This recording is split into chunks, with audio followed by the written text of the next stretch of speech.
Vamos a pasar a la siguiente exposición. El doctor Alejandro Jankowski es coordinador de la Guardia Médica Operativa e integrante de la Dirección Médica del INCUCAI, y nos va a hablar de las distintas estrategias para abordar el aumento de la procuración de órganos y tejidos y los distintos protocolos elaborados. Adelante, doctor Jankowski, bienvenido. Bueno, ¿qué tal? Muy buenos días a todos. La verdad que muchísimas gracias por invitarme a esta presentación. Muy interesante la presentación de todos los disertantes. La verdad que escuchando muy atentamente. Bueno, un poco yo también modifiqué el título de esta charla y de esta sección, ¿no es cierto? Ya que era cómo aumentar la procuración de órganos y tejidos en el contexto de la pandemia COVID, y por supuesto que nosotros, desde que nos dedicamos a esto, desde que empezamos a trabajar desde ya hace muchos años, siempre intentando aumentar la procuración de órganos y tejidos, y bueno, la verdad que cuando empezó esta pandemia ya teníamos experiencia de esa epidemia o pandemia, como que la quieren llamar, del H1N1, y sabíamos que no íbamos a poder aumentar y que seguramente la procuración de órganos y tejidos en el país y en el mundo, como lo estamos viendo, iba a disminuir. Así que todos los esfuerzos que uno menciona y la adecuación de los procesos operativos son dirigidos básicamente a mantener o a sostener, como mencionó Alejandro en su presentación. Para que aquellas personas que estén en lista de espera puedan continuar trasplantándose. Así que aclarado esto, yo hice una pequeña introducción como para entrar en el tema. Todos conocemos que el proceso de donación y trasplante, visto como una unidad, como una sola unidad, consta de diferentes pasos con diferentes actores, y es un proceso complejo en el cual sabemos que se inicia en el sistema sanitario cuando alguien detecta una persona fallecida, ya sea bajo criterios neurológicos o en muerte encefálica, y ahí se dispara lo que es el proceso de donación y trasplante, que culmina, por supuesto, como su nombre lo indica, con el trasplante de algún receptor en la lista de espera. Acostumbrados a estos, son varios actores que algunos atraviesan transversalmente todo el proceso de donación, inclusive hasta el trasplante, y también hay que agregar el post-trasplante acá, ¿no es cierto? Pero, ¿qué pasó? En el mismísimo inicio del proceso de donación, como recién decíamos, se vio afectado en marzo del 2020 por lo que todos conocemos como la pandemia COVID-19, ¿no es cierto?, que ha afectado al mundo. Y yo, fíjense que puse esa foto porque creemos que esta pandemia ha afectado en simultáneo a todo el proceso de donación, básicamente desde el inicio del mismo, que es la detección de los potenciales donantes. Si desde el sistema sanitario no se detectan los potenciales donantes, el proceso ni siquiera empieza, y no es que se corta en alguno de todos estos pasos que mencionamos en este gráfico, sino que, como decía recién, ni siquiera puede empezar. ¿Quién empieza el sistema de procuración? ¿Quién empieza el proceso de donación y trasplante? Justamente el sistema sanitario. Entonces, un poco para ordenarnos, a mí me gustó describir un poco qué estrategias se llevaron a cabo desde el INCUCAI con los actores, o mejor dicho, con los sistemas que atraviesan, como decíamos, transversalmente alguno, o en algunos casos todo el sistema de donación y trasplante. En primer lugar, representado por esta foto, el sistema sanitario. El sistema sanitario es quien genera los órganos y los tejidos para ofrecer a la lista de espera. Y como representante del sistema sanitario y intermediario entre y el INCUCAI, el coordinador hospitalario. Y ya desde el año 2017 también los becarios, que en su etapa de formación, digamos, de 2 años, también hacen a lo que significaría la labor del coordinador hospitalario, detectando e iniciando el proceso de donación desde el sistema sanitario. luego también los actores fundamentales son los 24 organismos jurisdiccionales. Por supuesto que nosotros como país federal contamos con las provincias de toda la República Argentina y los 24 organismos jurisdiccionales representados por cada una de estas provincias y por la Ciudad Autónoma de Buenos Aires, ¿no es cierto?, que sería la jurisdicción número 24. Y en representación de estas 24 jurisdicciones, cada uno de los representantes jurisdiccionales, y bueno, y no solo ellos, sino también todos los que trabajan día a día en el sistema de procuración y trasplante en cada una de las provincias. Y por último, y acá, bueno, los puse juntos, los mismísimos equipos de trasplantes, que son los que finalmente van a llevar los órganos a los potenciales receptores que están inscritos en la lista de espera, y también se ha trabajado mucho con las sociedades científicas, básicamente la Sociedad Argentina de Terapia Intensiva, que bueno, podemos mencionar como una de las estrategias justamente estos encuentros que se han realizado desde el comienzo de la pandemia en forma virtual, que son muy enriquecedores para todos, y que inclusive han trascendido las fronteras, como se puede ver que en este momento hay gente conectada de Paraguay, Brasil, Chile, Ecuador, y bueno, y muchos países vecinos. Y no vecinos también, como es el caso de España, ¿no es cierto? También la Sociedad Argentina la Sociedad Argentina de Trasplante y la Sociedad Argentina de Infectología, como luego vamos a ver cuáles fueron las acciones que se fueron realizando a lo largo de todo este tiempo, digamos, que ha comenzado la pandemia COVID-19. Bueno, como decíamos, ¿qué se ha hecho respecto al sistema sanitario? ¿Sí? Y básicamente con coordinadores hospitalarios y becarios, funcionando hoy quizás tal vez como coordinadores hospitalarios y también como sistema de formación permanente en procuración y trasplante. Entonces, vamos a hablar de lo que es el relevamiento y caracterización de las instituciones. Muchas cosas ya se mencionaron, yo por ahí voy a agregar algo que por ahí que no se mencionó, y voy a tratar de pasar más rápido de lo que ya se mencionó, pero bueno, respecto a lo que son los becarios, hay una camada que está terminando, vamos a ver todo el tema de presentación de trabajos finales, el refuerzo, la extensión de la beca de estos becarios, las videoconferencias y grupos de WhatsApp, que también todos es una herramienta que estamos utilizando en todos los órdenes del sistema sanitario, justamente para evitar la circulación de las personas. Bueno, y el seguimiento y el monitoreo del subprograma de garantía de calidad Glasgow 7, que si bien esto lo estamos haciendo desde el año 2003, estamos tratando de reforzarlo y vamos a ver cómo. Entonces, cuando hablamos de lo que es el relevamiento y caracterización de las instituciones, nosotros al principio de la pandemia tratamos de ver, bueno, a ver básicamente con qué instituciones contábamos para poder generar donantes. Es decir, se habló también un poco, creo que Alejandro lo mencionó en algún momento, que cuando comienza la pandemia, para mediados de marzo, teníamos prácticamente los hospitales vacíos. Entonces, ¿qué pasaba? Veíamos el registro de Glasgow 7, no teníamos pacientes con Glasgow 7, por lo tanto no teníamos generación de pacientes que evolucionen a la muerte encefálica, no teníamos donantes de tejidos, porque también había habido una recomendación de la Comisión de Oftalmológica Argentina de no realizar trasplantes de córneas, y esto básicamente porque el trasplante de córneas no le salva la vida a ninguna persona. Un paciente en trasplante de córneas, si bien tiene una calidad de vida que no es óptima, puede continuar viviendo a la espera de una córnea. No es lo ideal, por supuesto, porque a nadie le gustaría, pero bueno, evaluando riesgo-beneficio se determinó no realizar lo que son trasplantes de córneas en el ámbito de donantes post-parada cardíaca.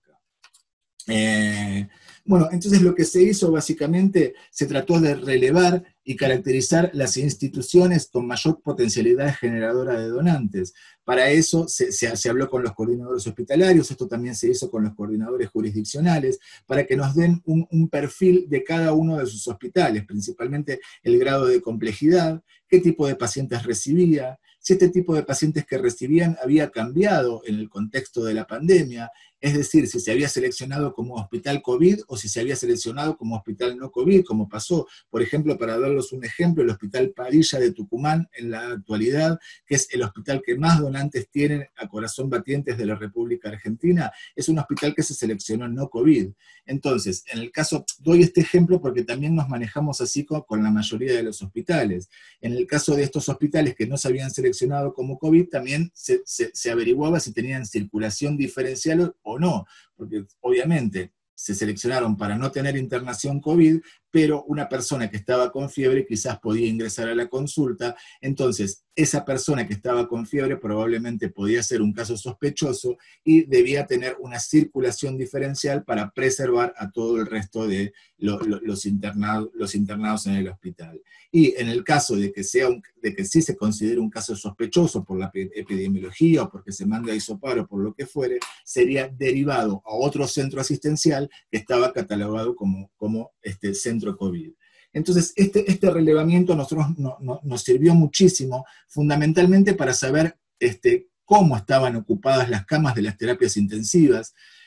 Inclusive se hizo una modificación desde el Sintra en el módulo 3 para que los coordinadores hospitalarios y coordinadores jurisdiccionales puedan cargar cuántos pacientes tenían en sus provincias y cuántos pacientes tenían internados en sala común y cuántos pacientes podían tener internados en salas de terapia intensiva, como para nosotros tener desde el nivel central, tener un mapa de ver cuál era el diagnóstico de situación respecto a la ocupación de las camas de terapia intensiva. Esto algunas jurisdicciones lo cargaban muy bien, otras no tanto, y otras directamente no la cargaban, así que ahora se está tratando de modificar el Sintra y tratar de hacer una interfaz con lo que es la página del Ministerio de Salud. Hay una parte que es el SNV, que es el Sistema Nacional de Vigilancia, y ver, la verdad que yo ayer hablaba con la directora, la directora de lo que es bueno, de toda la directora de sistemas, perdón, no me salía la palabra, y están haciendo una interfaz para ver si esto ya no lo tienen que cargar los coordinadores, sino que pueda cruzarse directamente con la página del ministerio y pueda ser cargada directamente al módulo 3 del Sintra. Eso la verdad que sería una interfaz muy valiosa para nosotros porque ya directamente se carga en la página del ministerio y lo podríamos ver nosotros directamente. Entonces, bueno, un poco vimos que al principio de la pandemia sucedía esto, camas vacías, como lo mencionaron previamente, porque la gente no quería ir al hospital, inclusive se comentó en los medios de comunicación que la gente que tenía un dolor de pecho por ahí no iba y se moría de un infarto en la casa, lo mismo pasaban con los ACV, etcétera, etcétera, y veíamos esto, que nos sucedía que terriblemente había disminuido el registro de los pacientes neurocríticos en el Sintra, por lo tanto también la detección de las muertes encefálicas y como consecuencia la disminución de donantes reales y la disminución de los trasplantes. Respecto a lo que es, bueno, también becarios, nosotros tenemos dos grupos de becarios en la actualidad. El programa de becarios es un programa que comenzó en el año 2017 y se incorporó una camada en cada uno de los años, por lo tanto en este momento vamos por la tercera camada. La primera camada terminó, la segunda camada terminó ahora en junio de este año, y nos queda la tercera camada que va a continuar hasta junio del año que viene. La verdad que era un programa de capacitación continua. Todos los martes nos conectábamos por medio de videoconferencia para dar charlas y capacitación a todos los que participaban de este programa, y bueno, durante el contexto de la pandemia se decidió continuar estrictamente, quizás más estrictamente que previamente, con las charlas. Como yo les decía, la segunda camada estaba terminando, por lo tanto se decidió que estos becarios, por llamarlos de alguna manera, que son de la segunda cohorte, presenten un trabajo final para la terminación o finalización de esta capacitación, y todos los martes nos conectamos, todos los becarios y con los coordinadores hospitalarios, para donde ellos presentan su trabajo final para la aprobación o no aprobación, que bueno, en general, la verdad que todos los que hemos escuchado hasta ahora son muy buenos y han aprobado, de la capacitación esta formal del programa de becarios. Y lo más importante es que nosotros decimos, bueno, la verdad que ahora 2017 entró una camada, 2018 entró otra, 2019 entró otra, dijimos, bueno, en el 2020 con el tema de la pandemia no vamos a incorporar una nueva camada, vamos a quedarnos en stand-by a ver qué pasa con este grupo, pero lo interesante es que este grupo de 13 becarios, que es de la segunda camada, fueron ahora con la presentación de su trabajo final, el 100% de todos los que terminaron este programa de capacitación fueron incorporados por lo menos hasta fin de año con un contrato con el INCUCAI para reforzar todo lo que es el recurso humano de coordinadores hospitalarios, por lo menos en la contingencia esta del INCUCAI. La idea era que estas personas que habían sido formadas no se pierdan del sistema y que cada coordinador jurisdiccional arbitre los medios necesarios para que sean contratados por la provincia y financiadas por la provincia. Lamentablemente nos agarró la pandemia, como todos saben cuáles son las prioridades de los ministerios en este momento, por lo tanto se hizo cargo el INCUCAI de que esas 13 personas, como se ve acá, que terminaron la beca, se incorporen a lo que es la coordinación hospitalaria, y por supuesto continuando con la formación continua, que es uno de los pilares fundamentales de lo que es la procuración y el trasplante, ¿no es cierto? Entrenar al sistema sanitario para generar donantes. A eso también hay que sumarle que se incorporaron también 5 coordinadores hospitalarios. Esto es algo muy importante porque ya que había sido muy difícil en los últimos años incorporar gente nueva a la administración pública, ya que no se podía, había un decreto que no se podía incorporar nueva gente, así que hacía varios años que nosotros no podíamos incorporar gente a la coordinación hospitalaria, y había algunas jurisdicciones que ni siquiera tenían coordinador hospitalario, y que de coordinador hospitalario actuaba el coordinador jurisdiccional, haciendo de coordinador jurisdiccional y además de coordinador hospitalario. Así que en 5 provincias que no tenían coordinador hospitalario se incorporaron también, sumando en total, creo que son 22 coordinadores hospitalarios que había en el 2019, 13 serían 35, casi 40 coordinadores hospitalarios en todo el país, más 11 becarios de la tercera cohorte que continúan su contrato hasta el año que viene, y bueno, y después veremos cómo ellos continúan. Por supuesto que a eso hay que sumarle también los coordinadores y todo el recurso humano que tiene cada una de las jurisdicciones, ¿no es cierto? Cuando hablamos de esta gente, hablamos de toda gente financiada, controlada y como ustedes lo quieran llamar, desde el nivel central que es el INCUCAI. Bueno, después, esto también ya se ha mencionado, pero estos recursos que nosotros hemos implementado, que son las videoconferencias y los grupos de WhatsApp, como nosotros tenemos un grupo de WhatsApp de los becarios de la segunda cohorte, un grupo de WhatsApp de los becarios de la tercera cohorte, otro grupo de coordinadores hospitalarios, y en la Guardia Médica Operativa también tenemos diferentes grupos de WhatsApp. Acá podemos ver una videoconferencia que también hacemos periódicamente con la doctora Gabriela Hidalgo, que es la directora médica, digamos, a cargo a cargo de la dirección médica, justamente. Y bueno, y también como para no perder el contacto prácticamente periódico por medio de la videoconferencia y el contacto realmente diario por medio de los grupos de WhatsApp. También hay un grupo de WhatsApp de becarios de la primera cohorte, que si bien ya no forman parte de nuestro sistema, algunos, porque muchos otros fueron incorporados a cada una de las jurisdicciones, también tenemos comunicación por medio de los grupos de WhatsApp. Creo que esta herramienta es fundamental y hace que no perdamos el contacto teniendo distancias tan grandes, y no solo teniendo distancias tan grandes, sino también no pudiendo trasladarnos, ya que es imposible viajar a las diferentes provincias en el contexto de esta pandemia. Otra de las cosas que me parece que, no sé si está en otra diapositiva, pero bueno, lo menciono ya ahora, es que el INCUCAI al principio de la pandemia contrató la plataforma GoToMeeting también para facilitar todo lo que sea comunicación por videoconferencia, y bueno, la verdad que uno se admira bastante, porque la verdad que es como estar todos comunicados, la verdad que no hay cortes, no hay interrupciones, no hay absolutamente nada de esas circunstancias que quizás años atrás con el tema de las conexiones no estábamos acostumbrados. Entonces el INCUCAI contrata esta plataforma para mejorar todo lo que sea la comunicación. Incluso también desde la dirección de sistemas hubo que hacer varias modificaciones para que cada uno de los directores y autoridades del INCUCAI puedan trabajar desde su casa como si estuvieran exactamente en el INCUCAI. Inclusive también acceder a la computadora del INCUCAI y a los archivos que cada uno tiene en el INCUCAI sin moverse de su casa.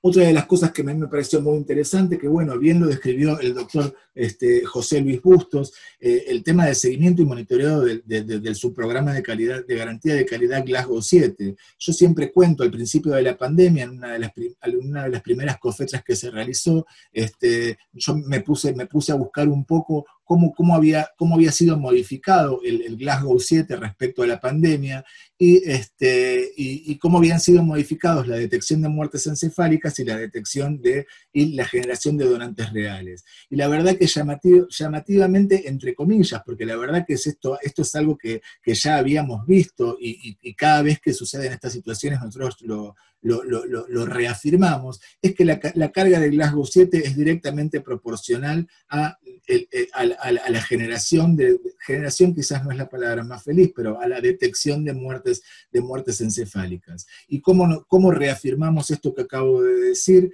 En el momento que se vio que en marzo y abril, ya en contexto de la pandemia, aquellas jurisdicciones que habían mantenido la carga de pacientes en Glasgow 7, también habían mantenido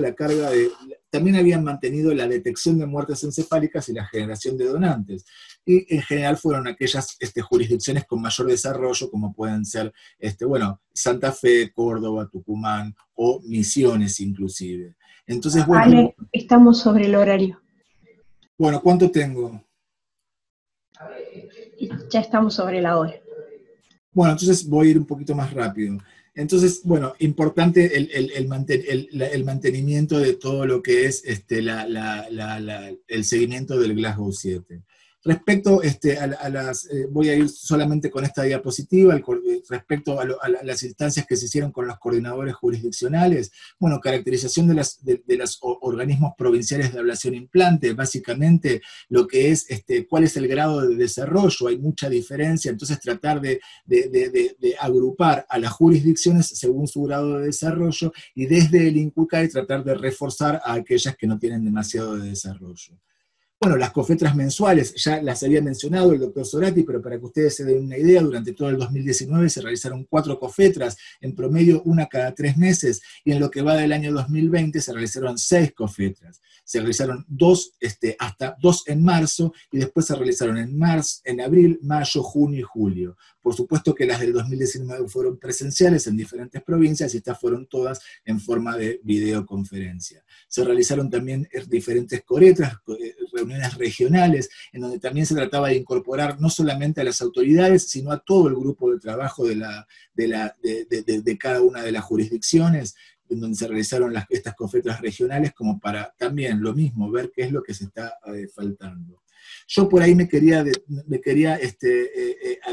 dejar de mencionar el Programa Nacional de Ablación Hepática Regional. Ahí vi que Santiago había preguntado si se había podido implementar. La verdad que sí, que se implementó el Programa de Ablación Hepática Regional por resolución INCUCAI a partir del junio del 2019, y las provincias que están en condiciones de tener esta ablación hepática regional en la actualidad son Córdoba, Corrientes, Formosa, Jujuy, Mendoza, Río Negro, San Luis y Santa Fe, y se han ablacionado desde que comenzó la pandemia 21 hígados, todos todos con muy buenos resultados. La verdad que esto es algo muy bueno, ya que disminuye los costos, aumenta el número de hígados ofrecidos a la lista de espera, y bueno, y la verdad que son muchísimos los beneficios que por razones de tiempo no vamos a desarrollar.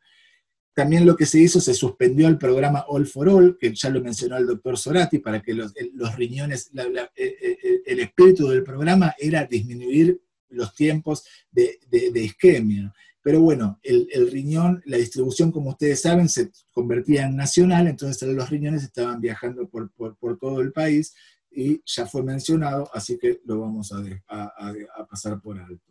Otra cosa que también no quería dejar pasar por alto es que lo mencionó el doctor Alejandro Bertolotti, la ablación intratorácica regional. Es algo que todavía no está implementado, pero sí en cada uno de los operativos se lo sugiere a los equipos de implante. Las provincias tienen la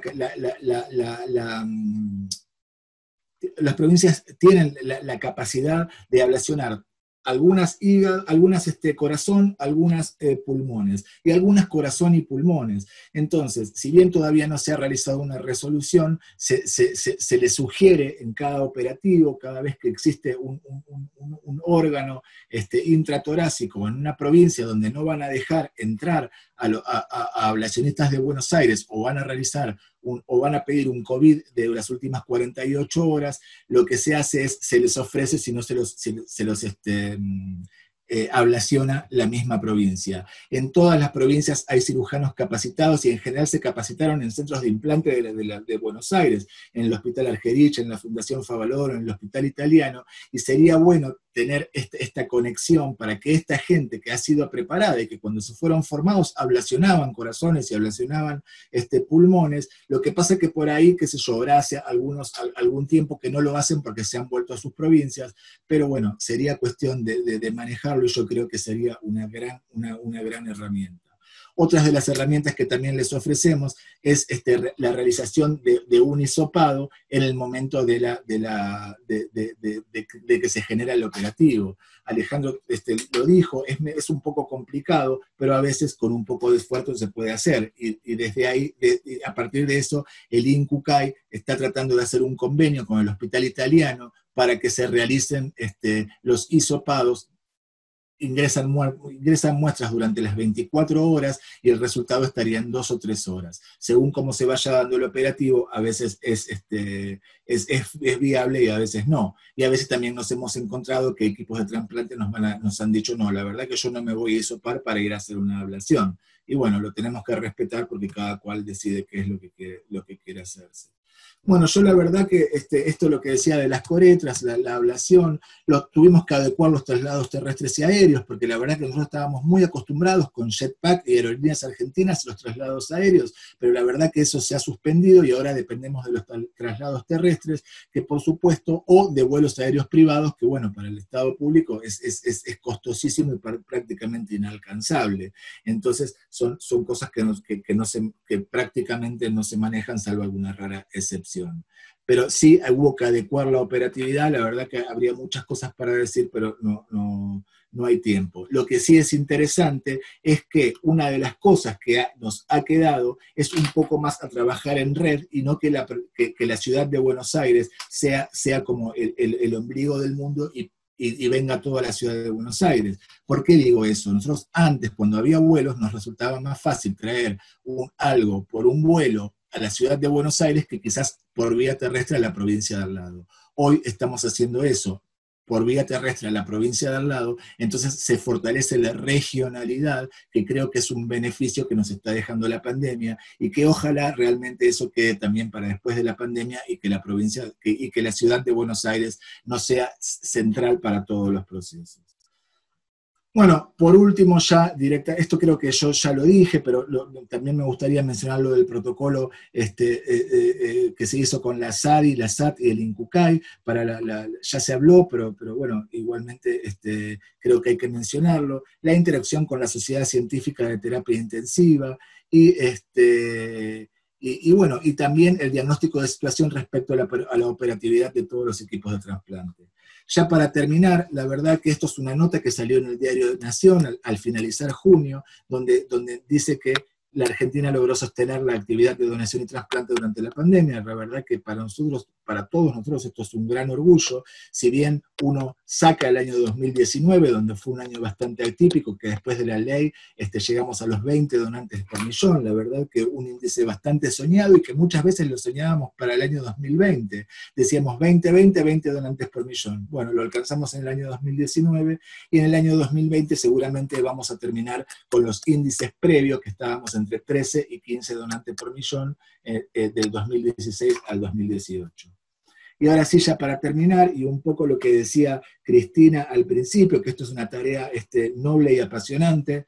Realmente es una tarea noble y apasionante y se ve graficado en estas situaciones en donde hubo un operativo en la provincia de Corrientes. El doctor Cheche Álvarez, que es un amigo, me facilitó las fotos y la verdad que lo que hicieron fue, como no podían trascender la frontera provincial, armaron todo un operativo de postas en donde Corrientes se trasladó hacia el límite con Entre Ríos. Ahí lo esperaba un móvil del Cucay Entre Ríos, Cucayer, que trasladó los órganos hacia Santa Fe, y de Santa Fe fueron entregados al Cudayo, donde fueron implantados en el centro de nefro y uro.